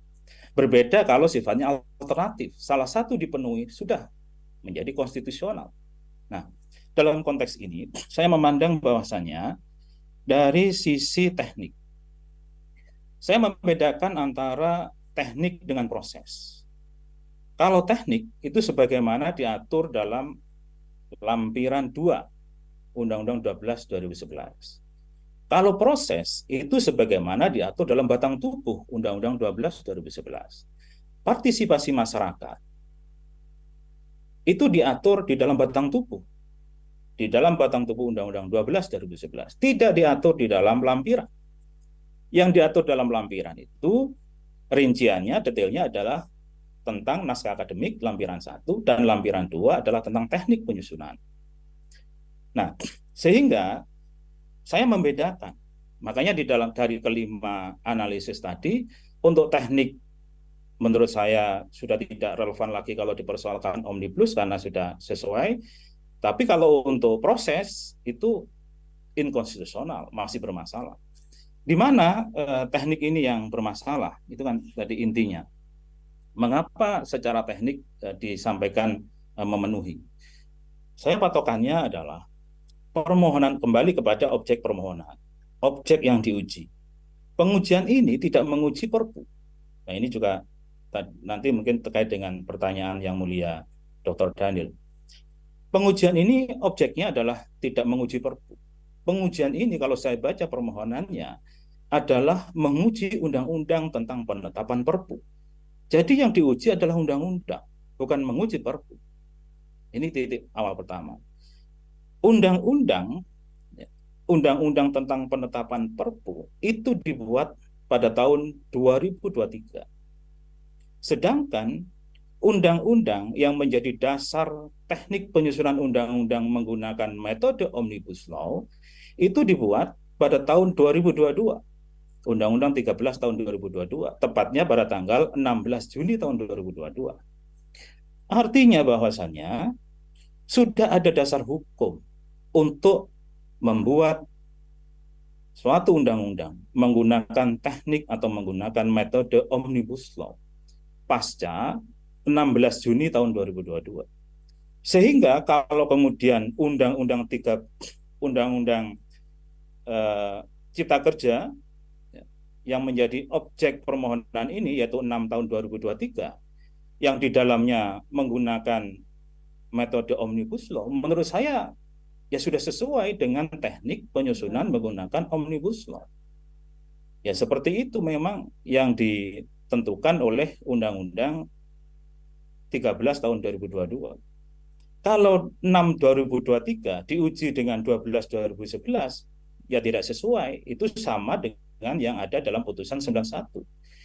Tapi kalau 6 2023, Undang-Undang Cipta Kerja penetapan Perpu ini diuji dengan Undang-Undang 13 tahun 2022 tentang perubahan Undang-Undang 12 2011 yang di dalamnya mengandung Omnibus Law, menurut hemat saya sudah sesuai karena metode Omnibus Law itu sudah dimuat ya, di dalam Undang-Undang 13 tahun 2022. Itu yang menjadi latar belakang. Sama juga mungkin sekalian nanti saya menjawab soal waktu. Ya. Tadi Pak Dr. Suhartoyo juga mempersoalkan. Katanya sudah sesuai, dari sisi waktu sudah ada perbaikan, tapi kenapa kok dinyatakan inkonstitusional? Saya memandangnya adalah ini upaya, karena dalam putusan Mahkamah 91 itu paling lambat 2 tahun. Kalau dibuat sebelum 2 tahun, yang menurut saya 2 tahun itu adalah hitungannya 24 November tahun 2023, maka upaya perbaikan itu ya sudah sesuai dilakukan tenggat waktu perbaikan. Tapi apakah perbaikannya konstitusional atau tidak, itu yang saya persoalkan. Kalau sebagai suatu upaya memenuhi tenggat perbaikan, ya, diserahkan sebelum 24 November tahun 2023, ya sesuai dengan yang diperintahkan mahkamah. Soal waktu saja. Tapi soal lain-lain yang ada 9 tadi kesalahan Undang-Undang Cipta Kerja, itu belum tentu. Nah, makanya saya memandang saya harus menundukkan masalah ini ya apa adanya, karena pengujian formil itu adalah pengujian fakta. Saya hanya melihat menghitung fakta tingkat waktu. Perintahnya maksimum 2 tahun. 2 tahun tanggal 24 November 2023. Sekarang masih bulan Agustus. Sehingga November masih 2 bulan lagi. Masih ada waktu. Kalau kemudian pasca ini pemerintah betul-betul membuat lagi perbaikan sampai belum tanggal 24 November, ya masih bisa memenuhi tenggat waktu juga. Ini saya mendudukkan waktunya. Jadi tidak bisa kemudian serta-merta ketika waktu sudah konstitusional, misalnya begitu, kemudian kesimpulannya adalah konstitusional. Belum tentu. Karena ya, sebagaimana diputuskan oleh mahkamah, indikator untuk melakukan pengujian formal tidak hanya soal waktu, teknik, tapi juga masih ada yang lain yang saya sebutkan tadi. Ini adalah secara kumulatif. Kemudian yang berikutnya saya menjawab yang disampaikan oleh Yang Mulia Dr. Daniel Yusmi terkait dengan fokus. Ya, dalam permohonan ini memang ada 3 hal yang penting untuk dirangkaikan. Saya juga menyadari itu, sehingga ini harus ada linearitas keterhubungan masing-masing. Pertama adalah ada fakta hukum terbitnya Perpu. Ada fakta hukum terbitnya putusan 91. Ada fakta hukum terbitnya Undang-Undang Penetapan Perpu. Itu adalah fakta hukum semua. Kalau saya hanya memutus pada satu fakta saja yang menjadi analisa, yaitu undang-undang sebagaimana objek permohonan ini, yaitu Undang-Undang tentang Penetapan Cipta Kerja 6 tahun 2023, menurut saya ini kehilangan arahnya. Kenapa? Karena kalau kita baca sendiri di dalam Undang-Undang 6 tahun 2023, konsiderannya sudah jelas. Konsiderannya memaksudkan bahwasannya Undang-Undang 6 tahun 2023 ini adalah undang-undang sebagai tindak lanjut terhadap putusan 91 tahun 2020. Ini fakta hukum dari konsideran yang dibuat sendiri oleh pembentuk undang-undang. Saya tidak menafsirkan, tapi secara gramatikal sudah jelas kita bisa baca di konsiderannya. Kemudian juga di penjelasan umumnya. Sehingga tidak bisa kita pilih hanya 91 saja, Undang-Undang Cipta Kerja saja, atau Perpu saja. Tidak bisa.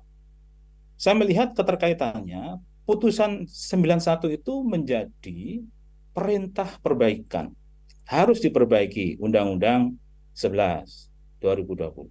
Harus diperbaiki. Bagaimana cara perbaikannya? Sebelum 2 tahun. Kemudian yang berikutnya harus meaningful participation. Tekniknya harus sesuai dengan teknik yang diatur dalam Undang-Undang Pembentukan Peraturan Perundang-undangan. Kan begitu inti-intinya. Sehingga saya menggunakan tadi konsep proximate cause, bahwa Perpu itu, Undang-Undang Penetapan Perpu itu adalah disebabkan adanya putusan MK 91 tahun 2020. Sengaja saya tidak begitu banyak mengulas tentang pembentukan Perpu di sini, karena bagi saya pengujian ini bukan pemohon tidak memaksudkan ini untuk menguji Perpu, dan Perpunya pun sudah kehilangan objek untuk diuji. Pemohon dalam ini adalah menguji Undang-Undang Penetapan Perpu, sehingga itulah yang memang bisa diuji. Tapi ketika kita menganalisa konstitusionalitas Undang-Undang 6 tahun 2023, tidak bisa dilepaskan dari pembentukan Perpu itu sendiri dan putusan Mahkamah 91 2020. Nah, sehingga itu yang menjadi concern saya dalam hal ini, keterkaitan ketiga fakta pembentukan produk hukum yang ada di Indonesia ini. Kemudian untuk waktu dan teknik tadi disampaikan oleh Yang Mulia bahwa sudah sesuai, tapi kok kesimpulannya inkonstitusional. Itu tadi juga sudah saya sampaikan ketika menjawab Yang Mulia Prof. Eni, bahwasanya ini semua adalah kita menilai seluruh indikator dalam pengujian formil. Saya menggunakan 5 indikator, dari 5 ini tidak terpenuhi. Karena sifatnya kumulatif, maka ya saya sampaikan tetap inkonstitusional karena sifatnya kumulatif. Yang berikutnya, yang terakhir dari Yang Mulia Dr. Soehartoyo. Beliau minta agar saya tegas, sebenarnya setuju dengan pemerintah mengeluarkan Perpu atau tidak. Menurut saya Perpu sudah kehilangan objek di sini untuk diuji. Justru adalah apakah setuju terhadap DPR mengeluarkan undang-undang tentang penetapan Perpu itu. Jadi intinya adalah sebenarnya ke pembentukan undang-undang. Kalau pembentukan undang-undangnya diawali dengan proses pembentukan Perpu, itu yang kemudian saya tidak setuju. Kenapa? Karena tadi dalam keterangan saya menyampaikan, antara undang-undang yang merupakan penetapan Perpu dengan undang-undang yang bukan penetapan Perpu, itu mempunyai perbedaan yang sangat jauh, baik dari prosesnya, tekniknya, itu sangat jauh. Sementara yang dimaksudkan MK dalam putusan 91 atas Undang-Undang Cipta Kerja, itu adalah perbaikan terhadap undang-undang, bukan perbaikan terhadap undang-undang penetapan Perpu. Juga bukan perbaikan dalam bentuk Perpu, tapi perbaikannya dalam bentuk undang-undang. Sehingga Yang Mulia, saya kembali menyatakan bahwasanya saya tidak setuju kalau yang dimaksud perbaikan untuk menindaklanjuti putusan Mahkamah 91 tahun 2020 adalah dengan membentuk Perpu. Kemudian secara objektif tadi disampaikan, mohon maaf Pak Ketua, Mas Aan, mohon maaf. Ya, kalau menurut ahli, itu siapa sih sebetulnya yang punya otoritas untuk menilai Perpu itu absah atau tidak? Ya, menurut saya yang bisa menilai Perpu absah atau tidak, ya DPR. DPR punya wewenang untuk setuju atau tidak setuju terhadap Perpu. Itu sudah diatur dalam Undang-Undang Dasar maupun dalam Undang-Undang 12 tahun 2011 yang mulia. Kalau begitu MK ini dalam proses ini di mana dia harus mengambil peran? Ya, Mahkamah dalam konteks menguji undang-undang terhadap Undang-Undang Dasar. undang-undang penetapan Perpu juga undang-undang. Dan itu menjadi wewenang mahkamah untuk menguji, untuk menilai konstitusionalitasnya. Nah, dalam konteks ini adalah mahkamah sudah punya pesan di Bukan, putusan 91. saya mau lanjutkan pertanyaan. Artinya, itu mahkamah punya otoritas menilai sejak penetapan Perpu menjadi undang-undang. Sebelum itu Betul, tidak Yang kan? Mulia. Ya, karena kan belum ada produk sehingga mahkamah tidak bisa menilai. Jadi dari menurut ahli, mahkamah itu punya otoritas menilai sejak penetapan Perpu menjadi undang-undang. Sebelumnya tidak? Betul. Oke, Ya, terima kasih. Ya. Saya lanjutkan yang mulia. Ya. Yang berikutnya akhirnya di Undang-Undang 13 2022 kaitannya dalam hal ini tadi juga sudah saya sampaikan bahwa di Undang-Undang 13 2022 itu kan sudah diatur dasar hukum metode pembentukan undang-undang secara omnibus. Termasuk juga di dalamnya soal teknik pembentukannya atau teknik draftingnya. Maka dari itu dengan Undang-Undang 13 tahun 2022 maka dari itu dengan adanya Undang-Undang 13 tahun 2022 maka Undang-Undang 6 tahun 2023 bisa diuji menggunakan batu uji Undang-Undang 13 tahun 2022. Bukan dengan menggunakan batu uji Undang-Undang 12 2011. Kalau, untuk memperjelas kembali, mohon maaf, kalau Undang-Undang 6 tahun 2023 ya, tentang cipta kerja diuji menggunakan batu uji Undang-Undang 12 2011, jelas tidak konstitusional. Dan itu sudah diputus dalam putusan 91. Karena dalam Undang-Undang 12 2011 belum ada metode omnibus law. Tapi dalam konteks ini tadi sudah saya sampaikan bahwasanya Undang-Undang 13 tahun 2022 itu diundangkan sebelum tahun 2023 pada bulan Juli tadi. Sehingga dalam hal ini Undang-Undang 6 2023 secara teknik drafting yang menggunakan omnibus law pengujiannya adalah dengan Undang-Undang 13 2022. Sehingga yang dalam hal ini, ya mohon maaf kalau berbeda pendapat dengan Yang Mulia, misalnya Yang Mulia menyatakan ternyata Undang-Undang 6 2023 pun itu inkonstitusional karena bertentangan dengan Undang-Undang 13 2022, ya saya kira itu juga pada akhirnya akan sama dengan pendapat ahli. Terima kasih Yang Mulia. Ya, baik. Terima kasih. Untuk saksi tadi dari para Yang Mulia lebih banyak catatan atau masukan untuk saksi termasuk untuk pemohon. Tetapi ada beberapa hal yang mungkin bisa disampaikan ya dalam waktu yang terbatas ya, tidak jangan terlalu lama. Silakan. Baik, terima kasih Yang Mulia. Yang pertama saya menjawab soal dari perwakilan pemerintah tentang data. Data ini lengkap di hasil risetnya. Saya berpikir bahwa hasil riset ini akan menjadi bukti. Bisa dilampirkan karena waktu yang ini tadi aja saya belum tuntas kan waktunya sudah sangat terbatas. Jadi semua data itu ada. Tetapi kalau dinyatakan bahwa ini hanya kualitatif, kalau menyangkut data, sementara kalau ngomong soal kualitatif atau kuantitatif, ini ngomong soal metodologi. Kalau bicara soal metodologi riset ini memang riset kualitatif, bukan kuantitatif. Jadi kuantitatif itu melibatkan salah satunya misalnya survei, melibatkan uji statistik. Ini tidak. Riset ini adalah riset kualitatif. Tetapi di dalam riset kualitatif, data-data yang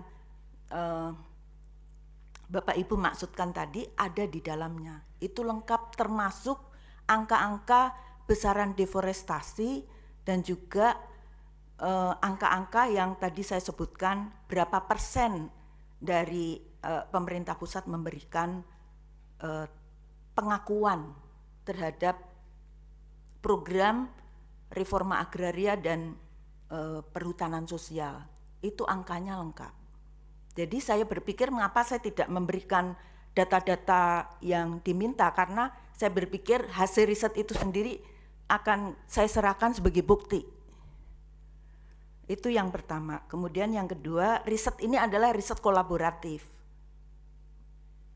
Antara yang pertama itu adalah Watchdog, Documentary, kemudian ECOSOC Institute, kemudian FAIRN, dan saya sebagai peneliti tunggal bersama dengan Watchdog yang melakukan pekerjaan di lapangan. Dan saya peneliti yang bisa bekerja bersama lembaga-lembaga yang lain, termasuk juga saya sebagai peneliti yang juga mengerjakan pekerjaan riset yang diminta oleh pemerintah. Jadi saya mengerjakan pekerjaan riset-riset yang dilakukan oleh lembaga-lembaga yang tentu saja membutuhkan keahlian saya sebagai researcher. Terutama di sini adalah aspek hak asasi manusia.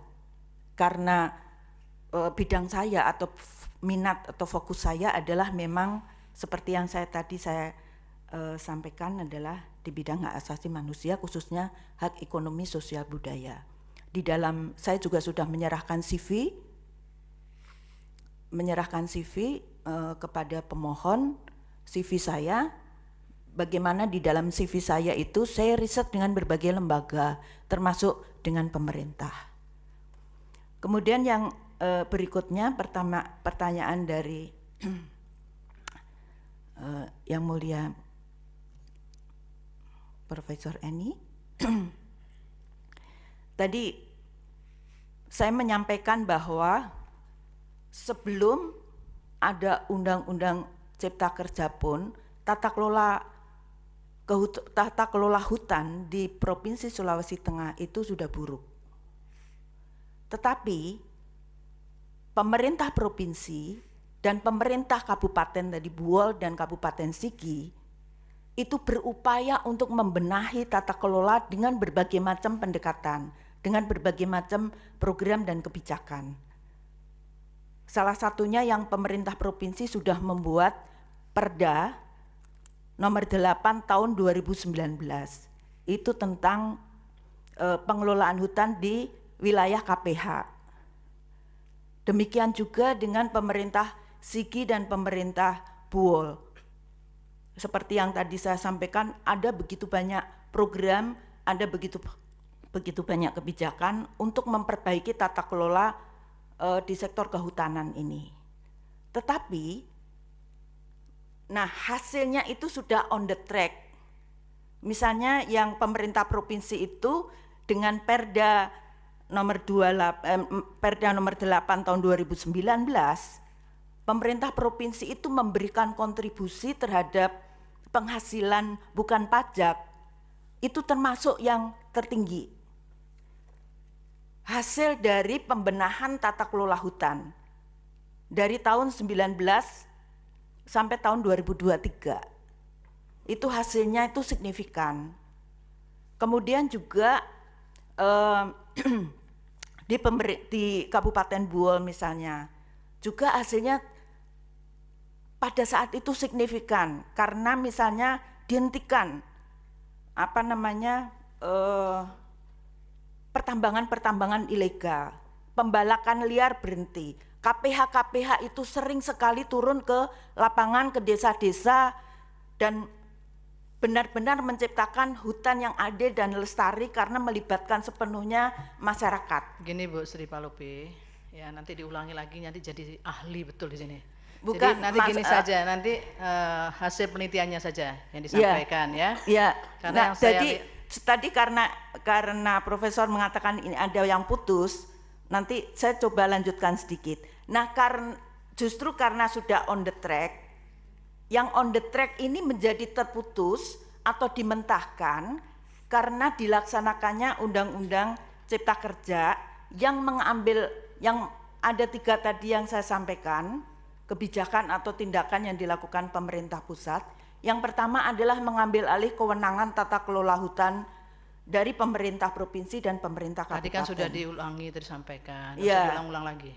Itu maksud saya nggak ada yang terputus. Karena runtutannya tadi buruk, diperbaiki, tapi kemudian dimentahkan. Itu prosesnya. Terima kasih. Baik. Ini lembaga risetnya apa ini, Bu? Ini kok individu ya, bukan dari Saya di dalam riset ini bukan riset ini yang ditulis ini 2014 sampai now, sekarang maksudnya. Itu human Iya, research researcher itu individu memang. Ya saya individu kerja di individu. mana-mana, khusus untuk riset ya Bu ya. Iya, iya. Karena saya riset Baik, tadi baik, cukup. saya katakan ya kolaborasi tadi. Satu lagi Pak Ketua kepada pemerintah ya, saya mohon terkait dengan data yang kami kemarin minta perbandingan antara Undang-Undang 11 dengan Undang-Undang Nomor 6 ya, tabelnya kalau bisa segera disampaikan. Terima kasih. Ya, baik. Sebelum ditutup Pak Dr. Aan, saya hanya sedikit ada pertanyaan yang masih mengganjal. Walaupun ini ya bisa ditebak jawabannya apa. Menurut ahli, MK punya kewenangan nggak untuk menguji Perpu? Sangat berwenang yang mulia, sangat berwenang. Sesuai dengan Undang-Undang Dasar, Mahkamah sangat berwenang untuk menguji undang-undang terhadap Undang-Undang Dasar.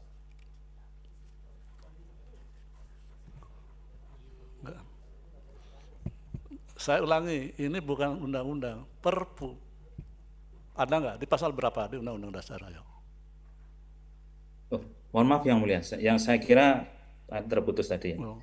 Saya kira yang disampaikan adalah tentang permohonan ini. Kalau permohonan ini kan, kalau saya baca permohonannya, itu adalah pengujian terhadap Undang-Undang Nomor 6 tahun 2023 tentang penetapan Perpu yang mulia. Sehingga menurut saya kalau itu kan undang-undang, bukan Perpu gitu.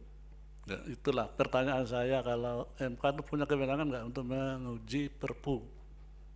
Menyambung tadi yang ditanyakan oleh yang mulia Prof. Saldi. Punya apa tidak? Perpu. Kalau untuk Perpu, ya, kalau untuk Perpu menurut ahli juga punya wewenang. Karena kalau kita baca, ya, peraturan pemerintah pengganti undang-undang. Peraturan pemerintah pengganti undang-undang, alasan saya, satu, dari sisi hierarki. Dari sisi hierarki undang-undang dalam undang. Cukup. Saya hanya ingin mengetahui pendapat ahli aja. Baik. Ya. Terima kasih, mulia. Ya. Untuk pemohon nomor 50, apakah masih akan mengajukan ahli? Izin yang mulia. Iya. Kami masih akan mengajukan ahli yang mulia. Iya. Berapa orang?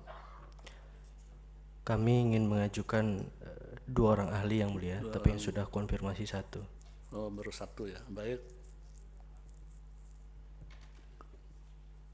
Kalau begitu, CV dan keterangan tertulis dari ahlinya harus diserahkan paling lambat 2 hari kerja sebelum hari sidang ya. Baik yang mulia. Ya. Untuk itu sidang ditunda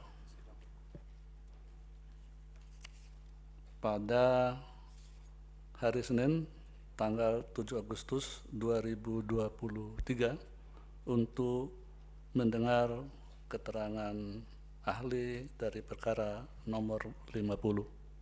Cukup ya. Ya, untuk perkara nomor 41 sudah disampaikan bahwa tidak akan mengajukan ahli. Untuk Pak Aan dan juga kesaksi Ibu Palupi, terima kasih atas keterangannya. Dengan demikian, sama-sama yang mulia. Sidang selesai dan ditutup. Hadirin dimohon berdiri. Yang mulia Majelis Hakim Konstitusi meninggalkan ruang persidangan.